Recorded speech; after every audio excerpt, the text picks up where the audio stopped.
Tuhan itu bisa menciptakan sikon sekeliling kita agar kondusif untuk melayani. Tapi sikon atau situasi kondisi yang sempurna tidak ada di seluruh dunia. Kita harus memilih untuk melakukan kehendak Allah.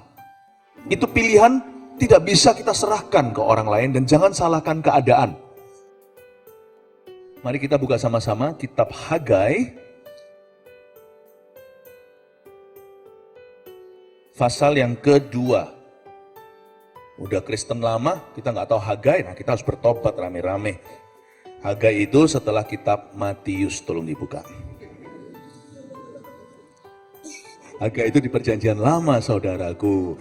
Hagai pasal yang kedua, saya kasih judul jangan berkecil hati. Coba katakan pada diri sendiri jangan berkecil hati. Iya, ekstra hati-hati nggak apa-apa, tapi jangan kecil hatinya. Saya suka bahasa Indonesia lebih dari bahasa Chinese-nya. Hati-hati dalam bahasa Chinese itu xiaoxing. Kecilkan hatimu. Jadi jangan wani-wani, jangan berani-berani berkecil hati. Tapi kalau bahasa Indonesianya malah justru digedein hatinya, dikuadratkan, hati-hati. Karena kita tahu ada bahaya, justru harus berbesar hati. Itu luar biasa bahasa Indonesianya. Jangan berkecil hati. Tuhan mau ngajari sesuatu, kita akan belajar dari sejarah orang Yahudi. Saya baca dulu ayat 1-10, pasal 2 Hagai. Udah ketemu ya setelah Matius tadi kan? Ya, pada hari yang ke-24 dalam bulan yang ke-6. Pada tahun yang kedua zaman Raja Darius, dalam bulan yang ke-7 pada tanggal 21 bulan itu, datanglah firman Tuhan dengan perantaraan Nabi Hagai bunyinya. Katakanlah kepada Serubabel bin Sealtiel, Bupati Yehuda, dan kepada Yosua bin Yosadak, Imam Besar, dan kepada selebihnya dari bangsa itu demikian. Masih adakah di antara kamu yang telah melihat rumah ini dalam kemegahannya semula? Dan bagaimanakah kamu lihat keadaannya sekarang? Bukankah keadaannya di matamu seperti tidak ada artinya? Tetapi sekarang kuatkanlah hatimu hai Serubabel, demikianlah firman Tuhan. Kuatkanlah hatimu hai Yosua bin Yosadak, imam besar. Kuatkanlah hatimu hai segala rakyat negeri, demikianlah firman Tuhan. Bekerjalah. Sebab aku ini menyertai kamu, demikianlah firman Tuhan semesta alam. Sesuai dengan janji yang telah kuikat dengan kamu pada waktu kamu keluar dari Mesir, dan rohku tetap tinggal di tengah-tengahmu, janganlah takut. Sebab beginilah firman Tuhan semesta alam, sedikit waktu lagi, maka aku akan menggoncangkan langit dan bumi, laut dan darat. Aku akan menggoncangkan segala bangsa, sehingga barang yang indah-indah kepunyaan segala bangsa datang mengalir, maka aku akan memenuhi rumah ini dengan kemegahan firman Tuhan semesta alam. Kepunyaanku lah perak dan kepunyaanku lah emas, demikianlah firman Tuhan semesta alam. Adapun rumah ini kemegahannya yang kemudian akan melebihi kemegahannya yang semula, firman Tuhan semesta alam. Dan di tempat ini aku akan memberi damai sejahtera, demikianlah firman Tuhan semesta alam. Sedikit background sebelum saya baca ayat per ayat dan menjelaskan. Kitab Hagai adalah kitab Nabi yang pulang bersama dengan rombongan kembali ke Timur Tengah sih, dari Persia, dari negara jajahan Persia, dari Babilonia. Mereka itu diasingkan, bangsa Israel itu dijajah oleh kaum Babel.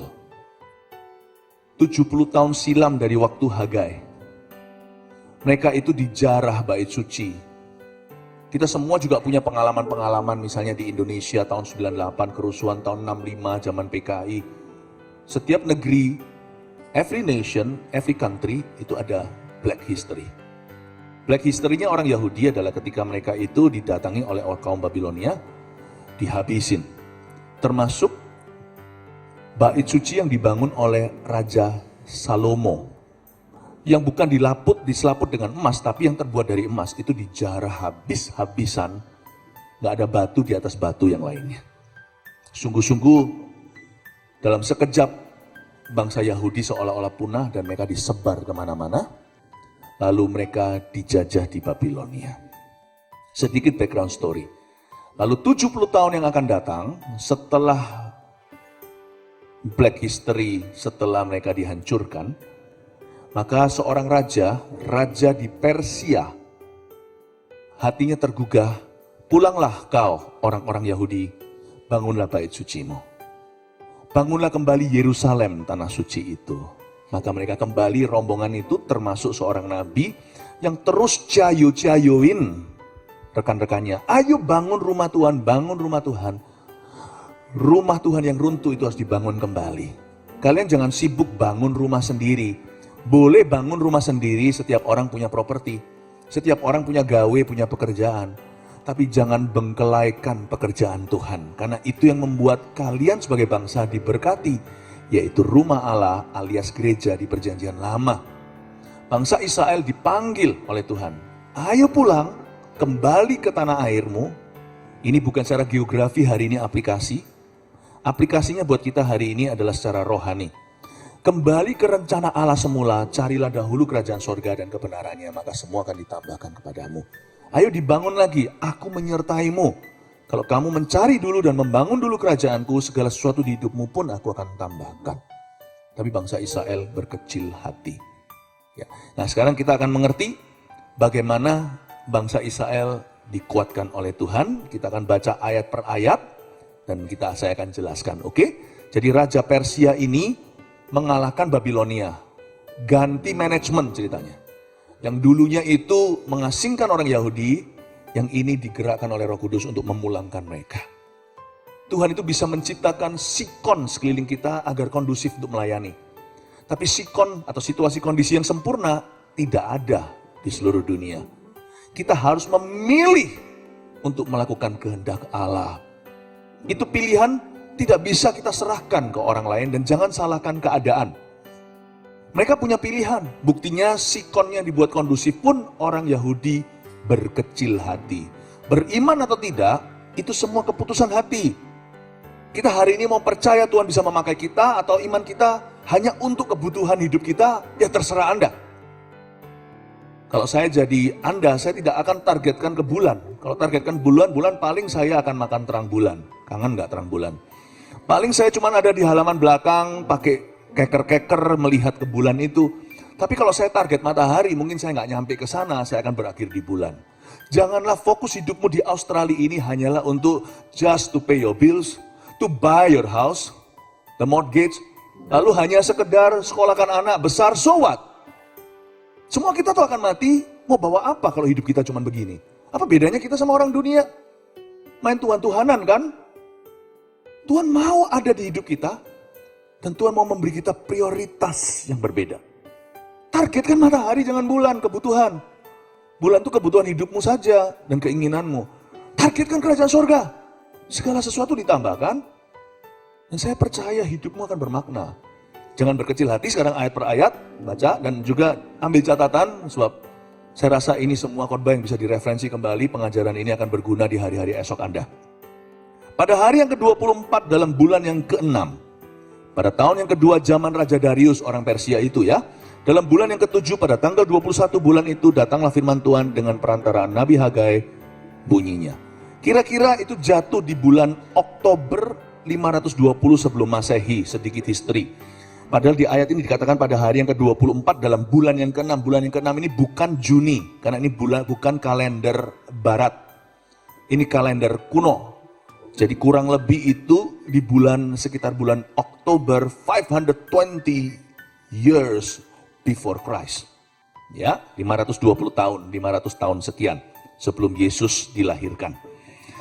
Kita sekarang mengerti itu kira-kira historinya. Tuhan itu punya waktu ilahi, katakan waktu ilahi. Untuk perkara besar di hidup kita, sungguhan. Tuhan itu punya waktu-waktu ilahi di dalam kehidupan kita. Perkara-perkara besar. Itu disebut rencana Allah. Tapi perkara-perkara kecil yang membangun momentum ke situ namanya rancangan Allah. Nah, disitulah partisipasi kita. Ajak mikir sedikit ya pagi-pagi, semoga sudah breaky. Tuhan punya rencana itu perkara besar, ada date-nya, tanggalnya. Kalau ini kurang lebih sekian Oktober 520 sebelum Masehi. Di hidupmu ada tanggal dan waktu kairos ilahi, di mana Allah tentukan perkara-perkara gede. Tapi kita tidak akan melihat rencananya kalau kita tidak berjalan dalam rancangannya. Rancangan Allah itu perkara-perkara kecil, momentum ke situ. Di situ adalah partisipasi kita dan partnership atau kemitraan kita dengan Roh Kudus. Ada juga tanggal-tanggal atau date, tanggal-tanggal yang istimewa dalam hidup kita seperti birthdays, Atau kelahiran kita, lalu tanggal anniversary, bapak-bapak jangan lupa kalau lagi anniversary sama istrinya, lalu berkata hari ini hari apa? Harinya Tuhan mah, bukan. Tapi those days are past. And God still has in store for you dates that are so important. You have no idea how important they will be. Hidupmu itu jangan dibangun muter-muter di padang gurun. Bangun momentum ke situ, jangan berkecil hati, dimulai dengan iman. Iman itu bukan akhir segala sesuatu, iman itu permulaan. Lalu setelah itu perbuatan. Kalau iman aja gagal, perbuatanmu juga gak akan kemana-mana. Iman dulu. Makanya saya gak berani setiap minggu saya jalani tanpa ke gereja dulu. Saya ngomong gini bukan karena kita buka gereja, ada gereja di sini, bukan. Kita buka di gereja ini di sini karena kita percaya itu. Kebalik, telur ayam, ayam telur. Bagi kami, purpose dulu tujuan. Ibadah hari Minggu seperti ini tuh bagi orang Yahudi adalah hari ke-1 minggu itu. Bagi kita kan hari ke-7. Hari ke-7 seperti ini hari Minggu kita liburan, istirahat dari 6 hari kerja. Bagi saya, bagi orang rohani kita harus memikirkan bahwa itu hari ke-1. Minggu itu hari pertama saya di-charge, lalu habis itu hari keduanya itu hari Senin. Saya tidak berani memulai minggu tanpa saya beribadah dulu. Jadi saya nggak peduli pengkhotbahnya ada choir atau enggak. By the way, hari ini choirnya juga luar biasa, kasih tepuk tangan untuk PAW kita. It's not a show, you know. We need this. We need the presence of God to kick off our week. We need to hear His voice more clearly to kick off the week, to start the week. Amin Bapak Ibu Saudara. Jangan hanya fokus ke tanggal besarnya. Banyak anak muda kan juga begitu. Aku pokoknya mau jadi besar, mau jadi apa, sekolah apa, nggak tahu. Pokoknya aku mau kaya, mau sukses jadi orang. Iya, tapi Tuhan nggak pernah memberkati mimpi di siang bolong. God has not promised to bless your vision. God promises to bless the materials you provide for your vision. Tuhan tidak pernah memberkati visi seseorang. Semua orang punya mimpi, termasuk semua pengemis di jalanan itu setiap hari ada uang sedikit beli lotre. Beli lotre supaya mereka mau kaya, mereka punya harapan, angan-angan, tapi mereka nggak punya persiapan. Tuhan tidak berjanji memberkati mimpi, Tuhan memberkati persiapan mimpimu. Sekarang saya ajak Anda melihat ayat 3. Pokoknya jangan berkecil hati. Katakan kanan kirinya, jangan berkecil hati. Iya, amin. Pinggangnya kecilan nggak apa-apa, tapi hati jangan. Saya butuh itu. Katakanlah kepada Zerubabel bin Shealtiel Bupati Yehuda. Siapakah Zerubabel? Dia seorang bupati yang takut akan Allah. Disuruh pulang untuk memastikan izin-izinnya ada. Jadi Tuhan tidak hanya pakai pendeta, Tuhan pakai kita semua dalam sphere of our sphere of influence. Tuhan pakai seorang politikus, seorang governor atau seorang gubernur. Kamu harus pulang ya, sokong atau dukung umatku. Mereka mau bangun, pastikan izinnya ada.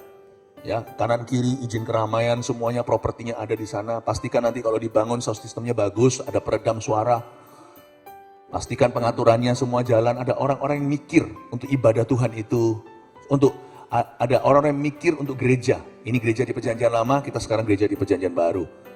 Ada orang yang mikirkan kursinya ada berapa, stage-nya ini mau di sini atau mau lonjong ke situ. Orang masuk lalu lihat stage-nya di sana. Itu ada orang yang memikirkan angle-angle-nya. Gak hanya pendeta, ada orang-orang pintar di situ, orang-orang pandai, orang-orang yang berilmu pengetahuan, orang-orang yang punya skill. Dan Tuhan beritahu pada Zerubabel, apa yang kamu pelajari di university, dan semua pengalaman kerjamu, resume, segala sesuatu itu juga akhirnya aku akan pakai untuk kemuliaanku, bukan hanya untuk membuatmu sukses dan menjabat untuk 1 term lagi sebagai gubernur, seolah-olah itu karier pribadi. No, aku tidak menaruhmu di situ untuk dirimu, aku menaruhmu di sana untuk umatku. Dan sembari aku memberkatimu. Wow, hai Zerubabel, dapatkah Anda melihat bahwa Anda berada di Australia untuk satu tujuan yang jauh lebih tinggi daripada, I want a better life. What better life? Is Australia, Indonesia, mana-mana same life? It's the same life. Sungguhan. Jangan lihat saya, masa iya? It's the same life. Tapi tergantung tujuan hidupmu. The purpose of your life. Katakanlah kepada Zerubabel bin Shealtiel Bupati Yehuda dan kepada Yosua bin Yosadak Imam Besar dan kepada selebihnya dari bangsa itu demikian. Satu Zerubabel tadi governor, yang satu lagi namanya Yosua bin Yosadak itu Imam Besar, itu pendeta. Gembala seniornya saat itu. Jadi Tuhan bicara kepada kedua-duanya, kepada orang-orang di dunia sekuler yang bekerja, dan Tuhan juga berbicara kepada orang-orang yang ada, yang bekerja sebagai full-timer gereja, termasuk para pendeta dan gembala. Aku mau memakai kamu, Yosua bin Yosadak, aku mau pakai kamu. Jadi saya percaya dari GMS Sydney, ROSC, dan bahkan nanti dari Melbourne, dari MUP semuanya, dan semua cabang-cabang yang dibuka seperti Hills dan sebagainya, saya percaya nanti akan ada orang-orang yang dipanggil juga jadi full-timer. Jadi pendeta. Tolong ya, Bapak Ibu semua, mungkin ada di antara kita yang pernah dikecewakan oleh pendeta dan gereja. Tapi nggak semua pendeta seperti yang Anda pikirkan. Sorry ya. Haleluya. Janganlah pukul rata. Itulah bahaya trauma. Orang yang pernah trauma ke gereja, gereja Indonesia di mana-mana ntar ujungnya begitu-gitu, gini. Siapa bilang? Kita nggak sok percaya diri, nggak overconfident juga. By God's grace, dengan kasih karunia Allah, we could be different, you know. Pendeta begini begitu, gereja juga sama aja lah, beginilah. Have you been to every church on earth? Have you known every pastor and minister in this world? Dan jangan sok tahu. Pasti ada jenis tertentu yang Anda belum tahu. Itulah bahayanya trauma. Orang trauma itu orang sombong. Karena traumanya dia merasa dia sudah tahu segala sesuatu. Don't give God a chance, He doesn't need you to do that for Him. Give yourself a chance so God can work something new. Amin? Di Australia saya nggak perlu terjemahkan lah, kalian semua harus bisa Inggris lah. Ayo, come on lah. Ya, saya yang Inggrisnya belepotan. Udah lama saya nggak bicara bahasa Inggris. Mari kita sekarang lihat ayat berikutnya. Ayat 4. Lalu Hagai, Nabi ini berkata, masih adakah di antara kamu yang telah melihat rumah ini dalam kemegahannya semula? Hagai tanya, hello, khususnya kepada kaula tua yang sudah berusia. Any of you, adakah di antara Anda, any of you had seen the same house, not this house, but God's house in her previous glory? Ada di antara kalian, apakah ada di antara kamu yang telah melihat rumah ini dalam kemegahannya semula? Hagai tanya. Karena anak-anak muda belum lihat itu kan. Ingat ya, 70 tahun mereka dalam pembuangan, 70 years ago, kurang lebih, Bait Salomo dihancurkan. Bait Salomo tuh terkenal sekali tuh loh, yang imam-imam waktu pentahbisan nggak bisa berdiri karena ada awan kemuliaan. Itu loh yang berapa hasta itu dari emas semua. Wow. Masih ada di antara kamu yang melihat rumah itu nggak dalam kemegahannya semula? Solomon Temple sebelum dihancurkan itu, to be exact, lebih tepatnya 66 years ago. Jadi waktu Hagai tanya begitu, saya yakin yang bisa jawab hanya grandpa. Mungkin kalau mereka umur 20 tahun waktu melihat Bait Salomo dihancurkan, waktu mereka diangkut ke Babilonia, mereka usianya 80. Kalau mereka berusia 20 tahun, 66 tahun lalu mereka berumur 86. Kalau mereka masih teenager, umur 14, maka mereka umur 70 tahun saat Hagai tanya itu. Kalau mereka mungkin masih umur 7 tahun, maka mereka berumur 70, matematikanya, 3 waktu itu. Jadi waktu Hagai tanya, adakah di antara kamu, dia tidak melihat ke muda-mudi, karena mereka belum lahir. Mereka itu generasi kedua di Australia. Ada nggak yang melihat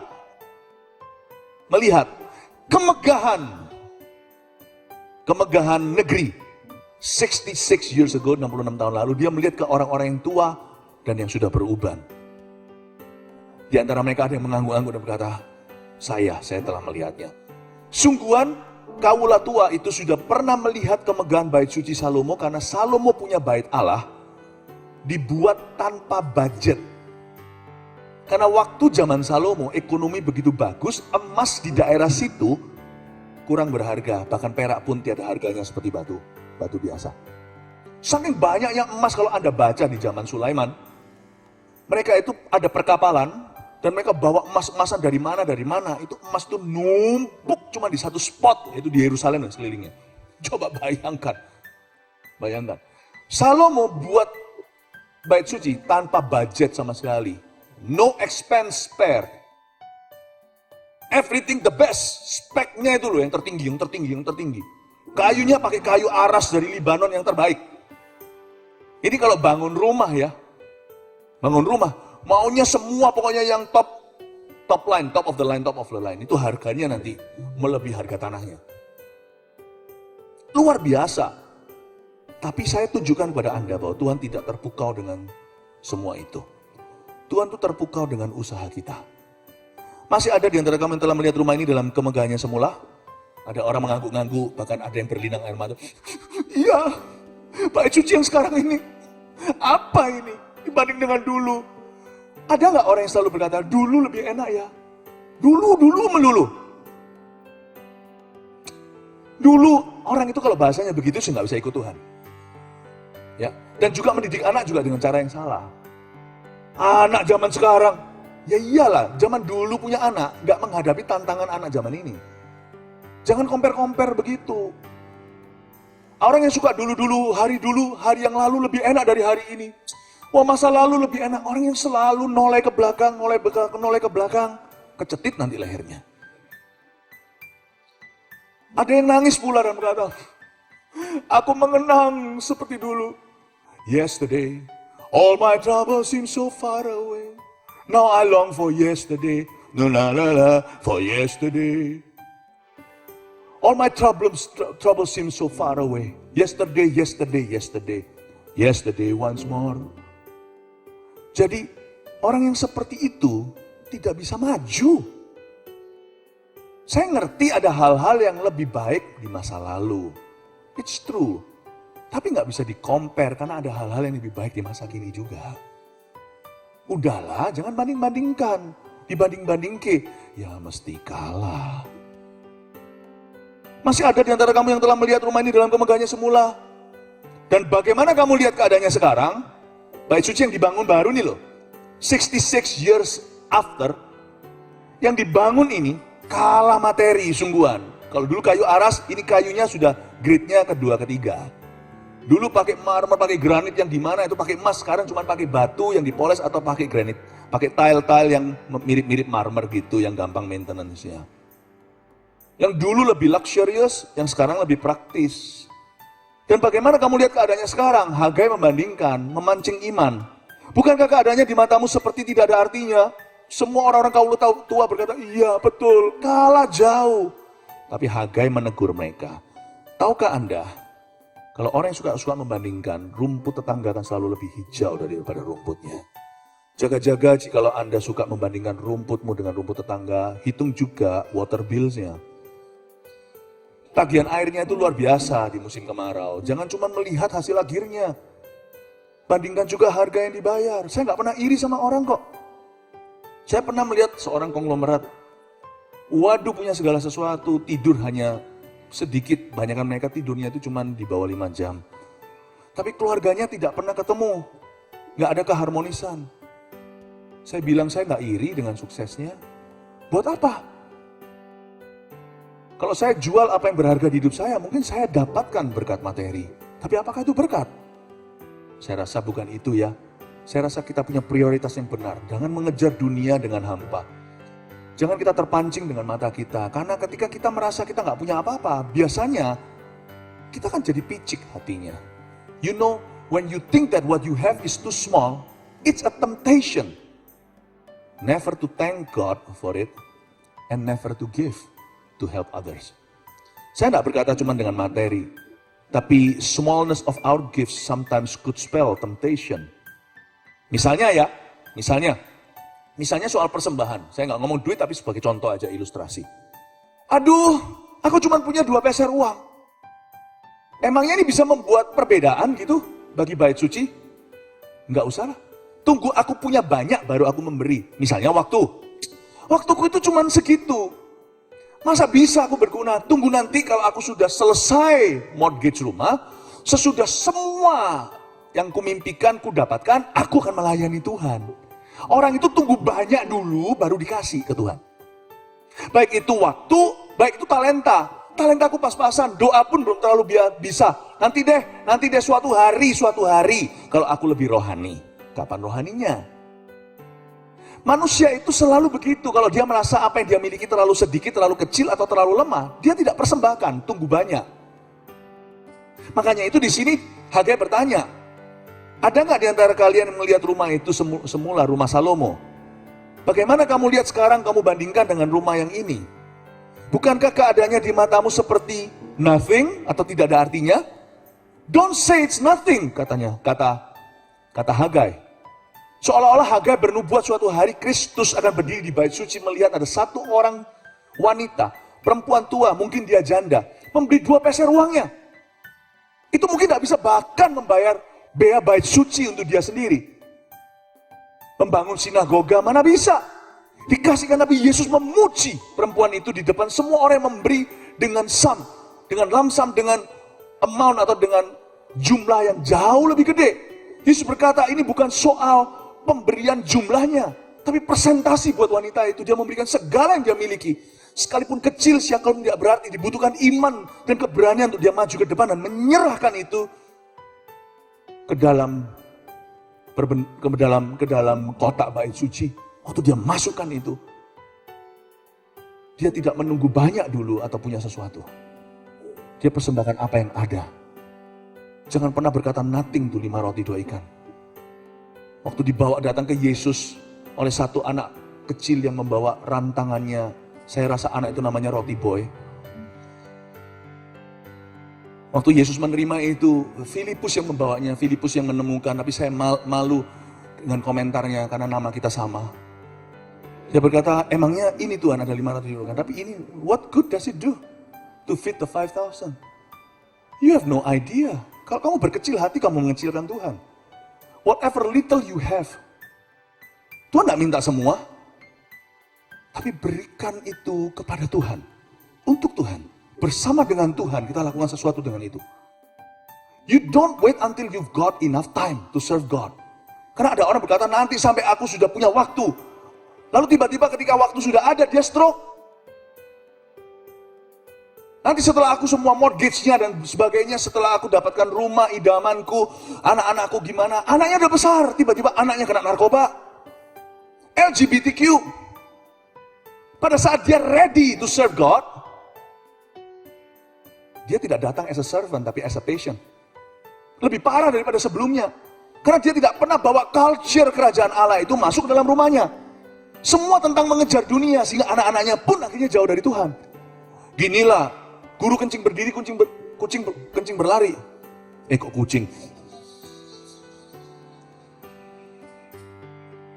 You cannot give to other people what you yourself don't have. Don't try to become something or someone. You try to teach other people to become. Don't pass on the lie. Jangan tunggu sampai nanti semuanya sudah beres, hai papa, kepala keluarga, atau papa mama. Tunggu nanti, anakmu itu tambah gede. Today, kalau mereka tidak punya the culture of serving God, suatu hari mereka akan jadi korban dan Anda akan datang sebagai pasien ke dalam gereja. Makin susah, makin lama untuk melayani Tuhannya. Karena nggak mari-mari, nggak selesai-selesai itu masalah. Jangan kecilkan hal kecil yang kau miliki, baik itu waktu maupun talenta. Jangan kecilkan. Sebab kalau kau dan aku mempersembahkan itu, Tuhan tambah-tambahkan. Kepada barang siapa yang memiliki, kepadanya diberi lebih banyak lagi supaya dia melimpah. Tapi barang siapa yang tidak memiliki, dan juga dia menahan diri, apa yang dia miliki akan diambil daripadanya. Amin Bapak Ibu Saudara. That is the wrong concept. That is the lie the devil has planted in your head, in my head. The devil speaks maybe in a Singaporean accent. What good lah? Doesn't do any good. It doesn't do any good. What? Jangan pernah Anda kecilkan apa yang Tuhan percayakan. Sebab setiap hal kecil yang Allah percayakan dalam hidupmu, bukan hanya itu kepercayaan, itu juga adalah ujian. God is testing you with it. My offering is too small. My talent is not too significant. My time is not much. You don't wait until you have much. God can use anything. that you offer to Him, commit to Him sincerely from your heart. Itu juga cerita 5 tahun lalu. Gereja ini baru berjumlah kurang dari 50. Betul ya, waktu itu ya, 5 years ago. Orang-orang di sekeliling saya di Indonesia berkata, janganlah tunggu nanti kalau udah gede gerejanya, baru setelah itu disahkan. Saya bilang, telur sama ayam, gimana jemaat bisa komit? Kalau kita pun gak serius dengan visi kita, bagaimana bisa mereka memberi diri? Saya beranikan diri melawan arus. Demi Yesus dan demi umatnya datang ke sini. Gua sahin gerejanya.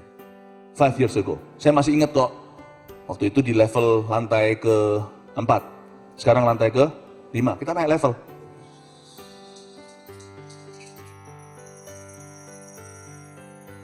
Saya masih ingat yang hadir saat itu karena kita hari ini merayakan 5th anniversary. Saya berkata, today this church is a local church. Jadi jemaat gak usah lagi khawatir, mikir. Gimana ya? Mereka serius gak ya? Atau kita cuma persekutuan doa? No, this is a church. There is a pastor. Lalu saya sebut di situ, oh gereja ini gereja lokal yang sah. Wah, semua orang seneng banget. You don't wait until something becomes a lot. Then you believe that something is a something. If that's how you think, then will never be a something. Mengerti ya Bapak Ibu ini? Nggak usah terjemahkan, karena saya terjemahkan juga saya bulat nanti hilang. Yang penting kita kuatkan hati kita. Kuatkan, katakan kuatkan hati. Ayat 5, tetapi sekarang, coba lihat ya, ada 3 kali diulang. Kuatkanlah hatimu, hai Serubabel, demikianlah firman Tuhan. 1. Kuatkanlah hatimu, hai Yosua bin Yosadak. 2. Imam besar. 3. Kuatkanlah hatimu, hai segala rakyat negeri. Demikianlah firman Tuhan, bekerjalah, sebab aku ini menyertai kamu. Demikianlah firman Tuhan semesta alam. I love it. Ada 3 kali kata, kuatkanlah hatimu. Strengthen your heart. Jangan berkecil hati. Bukan shousing, tapi hati-hati. Berbesar hati. Gedein tuh hati. Ya aku sedikit punya, gak apa-apa. Apapun sedikit yang kupunya akan tumbuh. Aku serahkan ke Yesus sekarang. Aku mau serahkan hidupku sekarang untuk berbakti kepadanya. Aku gak akan main-main lagi. Aku tahu Tuhan taruh di sini untuk keperluan Tuhan. Masih ada bills to pay? Yes indeed. Besok masih ada masalah? Oh ya. Yeah. Sekarang saya mulai, kalau ngomong apa-apa, yeah. Jadi kayak orang Australia. You still have a problem? Yeah. I still have a problem. Yes. Not only a problem, but many problems. Yeah. But so long that tomorrow morning, I'm still having my breaking. I'm fine, thank you, because a day's problem is for a day. Yeah. Haleluya. Puji Tuhan, saya nggak akan takut, saya akan besarkan hati saya. Come on, bring it on. Bekerjalah itu artinya fight. I'm gonna face the day with joy. Saya ngomong gini, Pastor Philip, ngomong gini mungkin gampang teorinya. Saya kalau nggak berani ajari, kalau saya sendiri tidak lakukan dan jalankan. Saya nggak bisa cerita lah, it's not about me. I try to be able to talk about self less and talk about the scripture more, tapi just for your information, I face some things, similar things you are facing. Really? Yeah. Saya nggak bisa cerita aja ya. Beberapa orang yang dekat dengan saya tahu masalah yang saya hadapi recently, ini itu. I think, proudly I could say, dan saya punya witnesses yang tahu apakah saya munafik ngomong begini atau tidak, bahwa I think I live better my faith than I preach it. Sometimes my preaching not good, tapi I live out my faith better than I preach it. I'm always joyful, saya hadapi. Life and death situation, yes, a few times, man. A few times, Mike. Berapa kali saya menghadapinya. But I've got living water on the inside. I can always, saya selalu bisa mendapatkan kekuatan baru. Kuatkan hatimu, sebab di dalam dirimu ada Roh Kudus, di dalamnya ada living water. Amin. Amin. Kasih tepuk tangan untuk Tuhan Yesus. My apology for my fake Australian accents. doesn't even come close. I think I love the Australian accent. Seriously, I'm loving it every day here. Wow. Trying, amazing. Ayat yang ke-6. Sesuai dengan janji yang telah kuikat dengan kamu, kuatkan hatimu, maksudnya sesuai dengan janji yang telah kuikat dengan kamu, pada waktu kamu keluar dari Mesir, dan rohku tetap tinggal di tengah-tengahmu, janganlah takut, katakan Roh Kudus. Oh ya, itulah the living water, itulah kekuatan di dalam jiwa kita. Rohku tetap tinggal di tengah-tengah kamu. Jangan takut, fear not. Jangan takut, sebab beginilah firman Tuhan semesta alam. Dikit waktu lagi maka aku akan menggoncangkan langit dan bumi, laut dan darat. Aku akan menggoncangkan segala bangsa, ayat 8, perhatikan. Sehingga barang yang indah-indah kepunyaan segala bangsa datang mengalir. Wait a minute, tunggu. Barang yang indah-indah kepunyaan segala bangsa akan datang mengalir. Kita senang sekali yang ginian di dalam firman. Yes, karena kita tinggal di dunia yang materialistis. But truly, this verse doesn't first of all say about a material blessing. It's a spiritual one. Saya buktikan ya. Aku akan menggoncangkan segala bangsa sehingga barang yang indah-indah kepunyaan segala bangsa itu dalam bahasa Inggrisnya, if you read in the English translation, ini saling melengkapi. Inggris dan Indonesia itu saling komplement karena apa yang merupakan spiritual blessing pasti berujung provision juga. When God is giving you a vision, and if your heart is pro His vision, is pro towards His vision, He is going to provide for you, namely giving you His provision. Pastilah barang yang indah juga barang sungguhan itu pasti akan datang. Tapi hatimu jangan melekat padanya jikalau barang-barang bertambah di rumahmu. Tetapi di sini kalau Anda baca bahasa Inggrisnya, demikian pula dalam bahasa Ibraninya, bahasa aslinya. Ini bukan barang yang indah saja, tetapi the desire of all nations will come to you. What is the desire of all nations? The Messiah. Merinding saya. Di sini Hagai menubuatkan 500 years before the fulfillment. Sebelum penggenapan janji. Hagai berkata, aku akan menggoncangkan segala bangsa sehingga nanti kerinduan bangsa-bangsa akan datang kepadamu.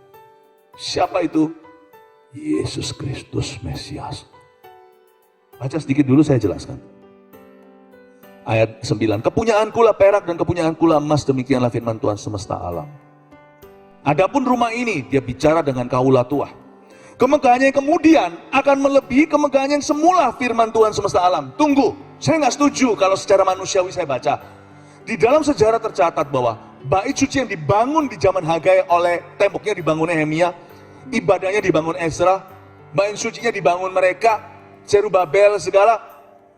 Kalau Anda compare apple to apple, Anda akan lihat bahwa bait suci yang baru kalah jauh. Kalah jauh ini dari emas sungguhan, yang ini dari batu-batu, meskipun batu berharga, ini kayunya pun spek 2. Lain. Ini Hagai ngomong apa sih?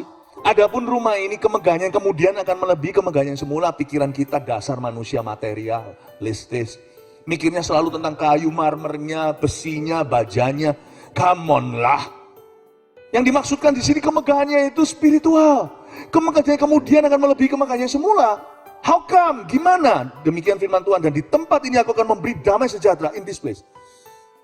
Demikianlah firman Tuhan semesta alam. Because some 500 years later, God's Son would walk. Anak Allah akan berjalan di bait yang dibangun di zaman Hagai. Bukan di zaman Salomo, itu runtuh. Merinding aku. Dan Yesus di sana menyembuhkan orang sakit dan memberi shalom peace ke Israel. Ini yang orang-orang zaman itu nggak ngerti. Mereka garu-garu kepala. Hagai ini ngomong sesuatu yang melampaui akal pikiran manusia dan melampaui zaman mereka. Dia berkata, kemegahan yang sekarang ini melebihi kemegahan yang dulu. Semua orang berkata, nabi palsu loh. Buktinya loh, saya ini ahli bangunan. Ini aja sama itu harganya beda. Jika tiba-tiba misalnya Anda nyetir mobil yang misal ya, sebutkan mobil yang paling murah di sini namanya apa? Apa itu? MG. Oh ya, oke, MG ya, MG. MG. Kalau MSG itu mulai enak. MG, mobil paling mahal, sebutkan salah satu, come on. Rolls Royce, ya. Misalnya kalau saya dalam sebuah auto show atau auto conference, saya punya juga otomotif business, lalu saya berkata bahwa MG itu lebih berharga, kemuliaan lebih mulia daripada Rolls Royce. Kira-kira mereka kick me out or not? Unless, if suatu hari nanti MG itu ditumpangi oleh Pak Jokowi. Ada tanda tangan beliau di dalamnya. Unless Rolls Royce pasti itu akan beda. Saya mau ngomong begini, bahwa you have no idea how God could use your business, your offering, your life, the time given to Him, dan juga your effort, pelayananmu, termasuk yang sound system. Anda tidak akan pernah tahu bahwa khotbah ini direkod, nanti diupload.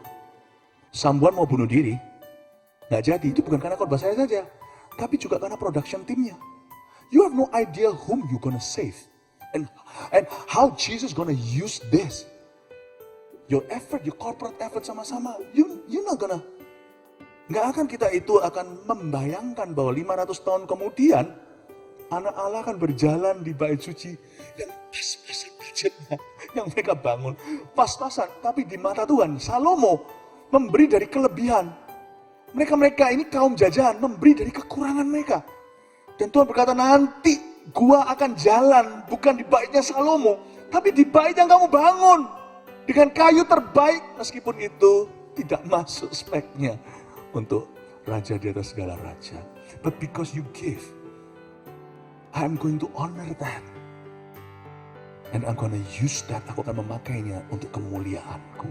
Bukankah kemegahan bait suci ini akan melebihi kemegahan yang semula? Dan di tempat ini aku akan memberi shalom, peace, atau damai sejahtera.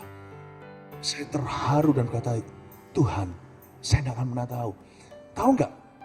Seperti yang saya katakan tadi, khotbah bagus itu nggak garansi. Tapi khotbah yang dari hati. Tuhan tuh punya cara yang aneh sekali. Waktu saya lagi, pernah sekali saya sedang diterpa sebuah masalah yang besar dalam hidup saya. Tapi saya harus khotbah. Kan nggak mungkin saya berkata cuti dulu, lalu cancel, last minutean. Orang udah datang antri dari sebelum asyirnya datang. Itu pernah terjadi sebelumnya. Ini bukan pertama. Saya datang lalu saya berkata, bijim nggak jadi. Kan nggak mungkin balik kucing kan?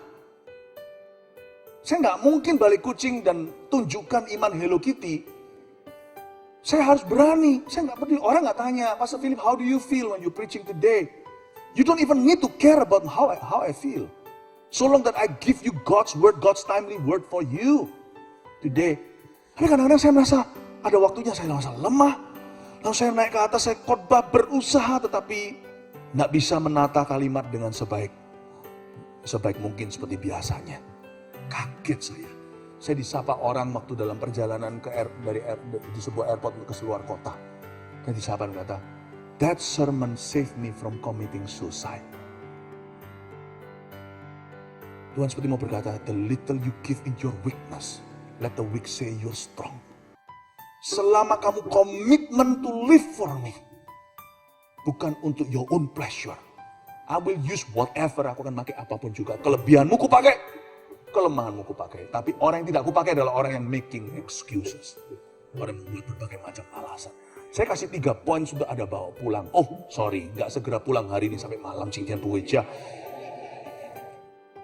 Kan tadi kau 1 penuh kasih, 2 penuh nikmat, 3 penuh kuasa. Saya kasih 3 alasan untuk kita mengingat ayat-ayat yang kita baca hari ini.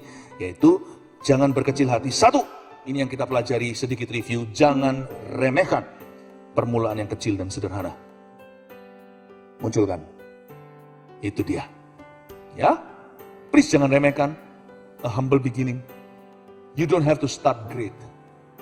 You may begin small. 2, munculkan. Bekerjalah dengan segenap hati dan segenap kekuatan, so long that you are willing to work.